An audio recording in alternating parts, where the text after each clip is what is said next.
Welcome back to Rose Sigma Tutoring. This is going to be our videos on buffers. So this is going to be a continuation of acid-base equilibrium. And the first thing we need to know about buffers is that buffers, they are made up of conjugate acid-base pairs. So if you remember what conjugate acids and bases are from the from the acid-base equilibrium section, it's that, let's say we have a generic acid, and it dissociates into H plus and A minus. This would be your acid, and this would be your conjugate base. For your standard base, so BOH, when it breaks apart, you get so you have your base, and then you have your conjugate acid. So acid, base, base, conjugate acid. So how I like to think of it is the only difference between a acid and its conjugate base is just that H plus ion, whereas the difference between a base and a conjugate acid is going to be that OH group. So buffer solutions are solutions that have both of these. Both the conjugate base and the acid, or the base and the conjugate acid, in the solution. A good example of a buffer solution, and we might as well bring up strong acids and strong bases. Buffers cannot be made of them because they completely dissociate. They have that one-sided arrow. Weak acids and bases, however, those are the ones that you can make buffer solutions. And the reason why buffer solutions are so important is because they resist changes in pH, with parentheses, to a point. A very well-known example of a buffer that is used in the body is the bicarbonate buffer system. But this isn't biology, so we're not going to go into that. There's one really important equation when it comes to buffers, and it is called the Henderson-Hasselbalch, which I abbreviated to HH. And what the Henderson-Hasselbalch equation says is that the pH of a buffer solution is equal to the pKa of the acid plus the log of the base over the acid. Now, when you get these problems, they're not bad. They're just going to be your standard plug and chug, like you have been doing up to this point. For an example, here's one.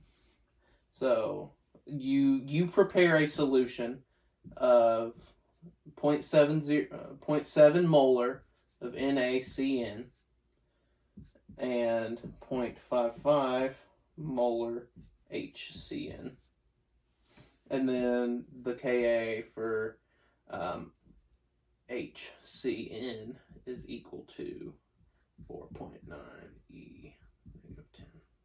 All right, so we need, and it asks for what the pH is.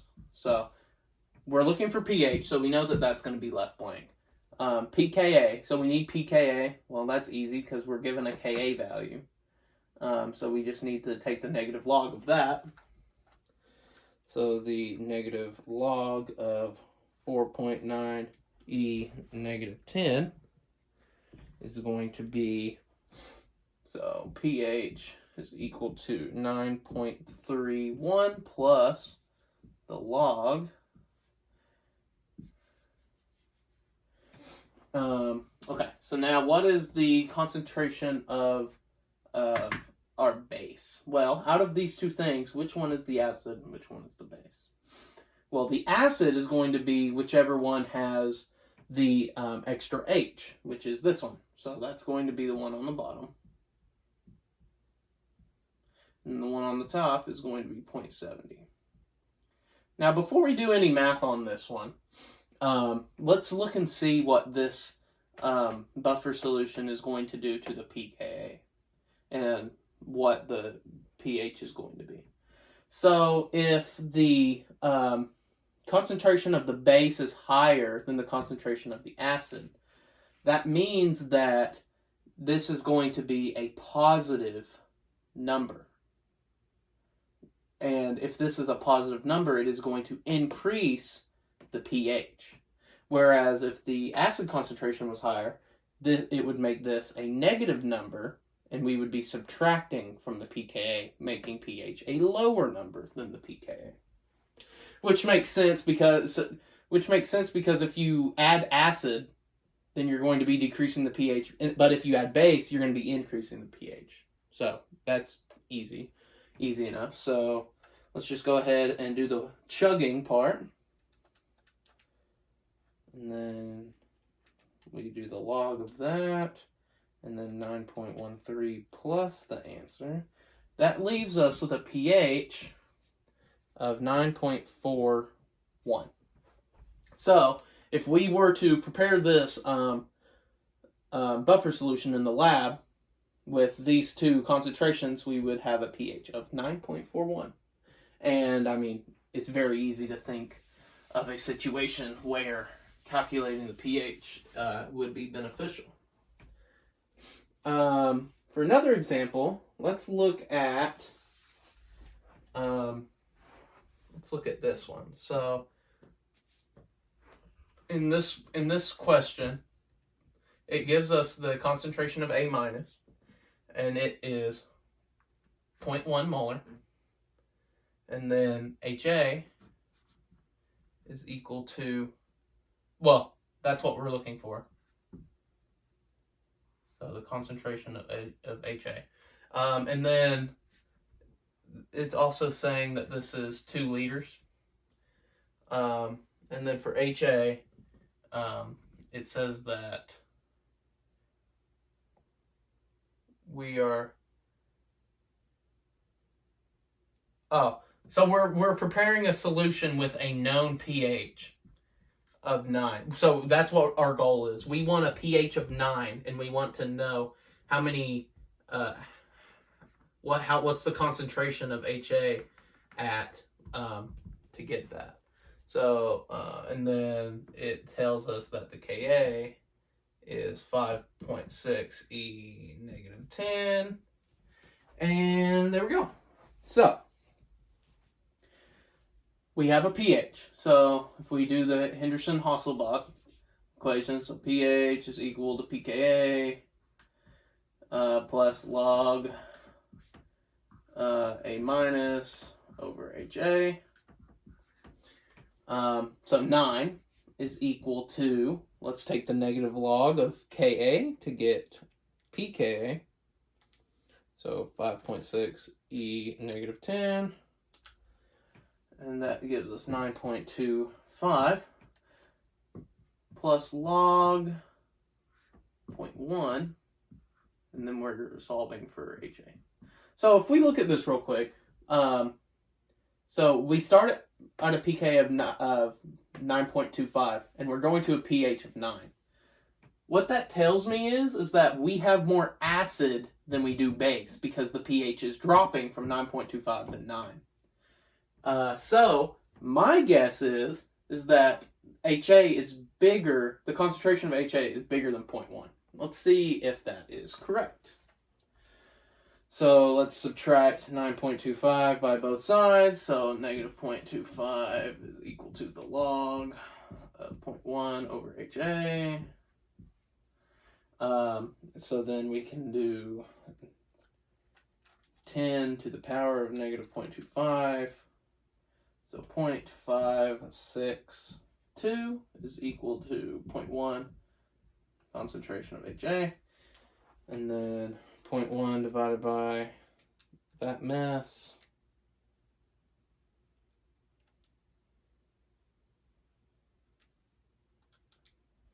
Okay, and then that gives us the concentration of HA is 0.178 molar.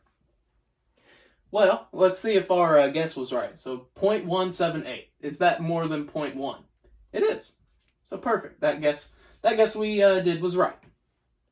And then this question has a part 2, and this is going to be so we learned about titrations in the last video, and titrating buffers is something that is used a decent amount in chemistry. So let's go ahead and write down the concentration of HA. So that way we have it, 0.178 molar, and let's just go ahead and write down the pKa. That way we have it too, because I'm going to erase this.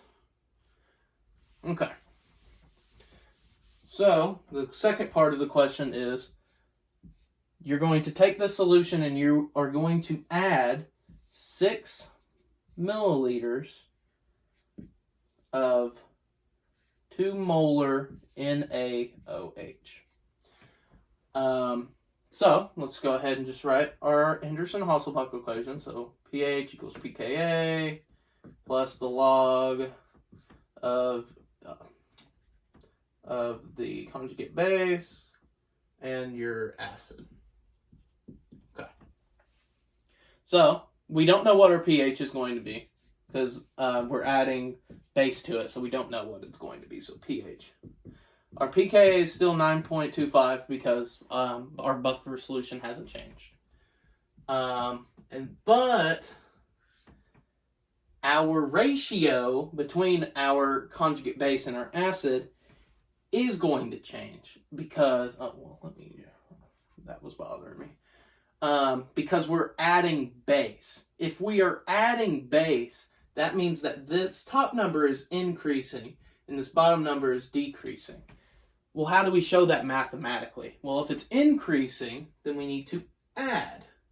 If it's decreasing, then we need to subtract. If we were adding HCl instead of NaOH, then it would be the opposite. It would be minus and plus.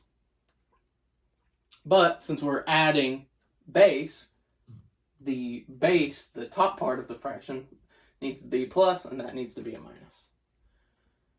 So now we need to calculate the moles of NaOH being added. So 0.006 multiplied by 2 molar is going to be 0.012 moles of the base. So 0.012. And then we need to find out that. So what we need is we need to find the moles of both of these things. And since it was given in the problem that this buffer solution was 2 liters worth, we just have to multiply these two numbers by each other and then that number by it. So 0.1 times 2, that's going to just be 0.2. So 0.2, and then 0.178 times 2. 0.712. Is that right? Seems right.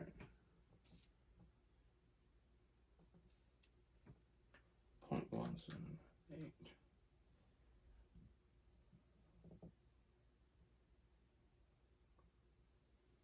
Oh, I forgot. So, since I almost caught me on that one.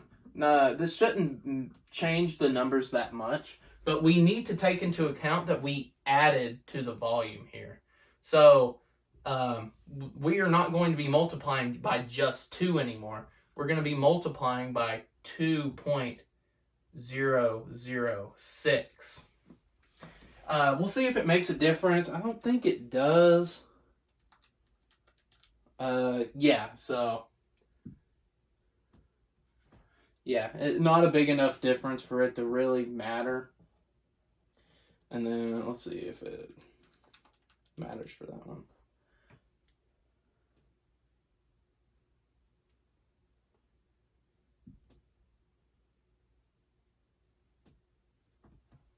All right.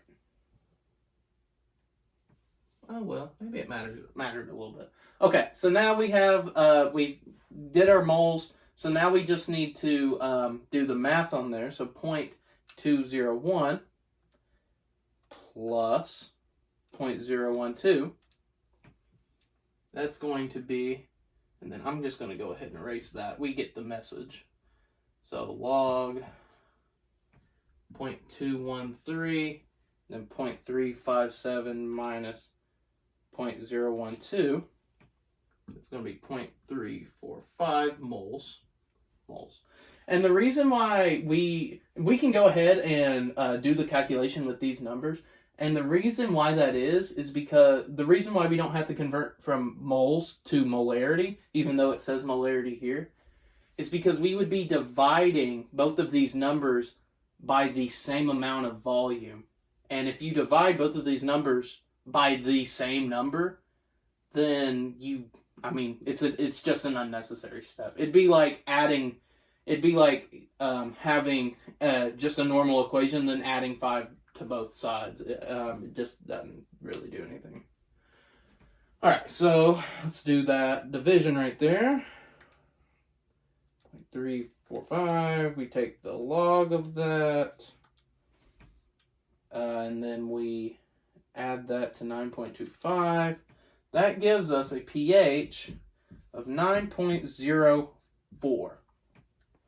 So we added 6 milliliters of 2 molar NaOH, and the pH went from what was the pH that we found before we switched? It was 9. Yes, so it was 9, and it went to 9.04. That's not a big change. It's not a big change at all. Only 0.04 of a difference from that much. That's a pretty good buffer. Just to compare that, just to compare that change in pH of 0.04. Let's see what happens if we were to just have water, and then, so let's just say we have water, and then we put 6 milliliters of 2 molar NaOH. Well, that's pretty easy. We just have to, so NaOH goes directly to Na plus OH minus. You do your ice table. You did 2 molar. This is 0, 0 minus X plus. And what you end up, what am I doing? You don't even have to do an ice table. It's a strong base, so you know it goes 100%. So what is the negative log of OH minus, which is just 2 molar? Well, that's going to be POH. So negative log of 2. Negative log of 2.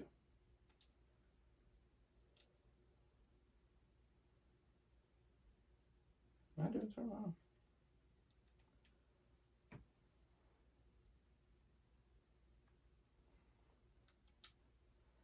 So that's going to be 3, and then 14 plus that. It's going to be a pH 13.7. That's a lot. That's a very big difference. So hopefully you just see now that buffers resist a good amount of pH changes, but it only does that to a point, and that's super apparent when you draw a titration curve. But we did plenty of titrations in the last video, and your teacher probably won't have you do something like that. But thanks for watching, and we'll see you next time.